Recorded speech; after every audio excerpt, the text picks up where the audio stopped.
سلام سلام. الان نزدیک 5 صبح. از دیشب یه داستانی اومده تو ذهنم. بعد اونو متنش رو نوشتم. متن به نظرم باحالی شد.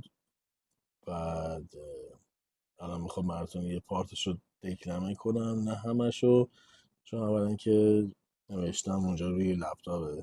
میتونم الان چیز بکنم، فقط یه پارتش رو براتون دکلمه کنم و امیدوارم که خوشتون بیاد. در سایه های شب آواز خاموش باد را میشنوم. میچرخد، میرقصد، اما فریاد نمیکشد. دلم هوای روشنایی دارد، هوای نگاهی که در عمق شب بدرخشد، مثل فانوسی در دل طوفان، مثل نوری که راه را نشان میدهد.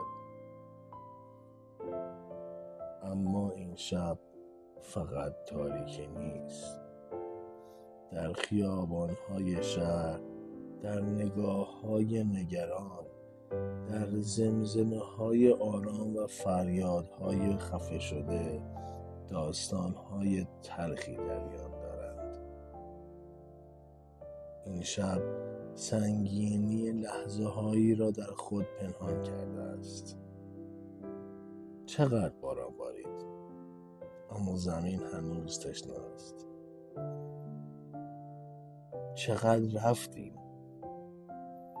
اما راه هنوز بسته است. چقدر گفتیم، اما هنوز گوش ها سنگینند. اینجاشو گوش کن. اما امید را کسی نمیتواند خاموش کند. امید آن ستاره‌ای که هرگز سقوط نمی کند.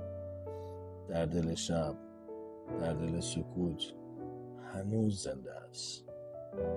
یه چیزی بهت میگم، پس برخیز، با قلبی که هنوز میتپد، با رویاهایی که هنوز زنده اند، با صدایی که هنوز میتواند بماند. اینو از من داشته باش.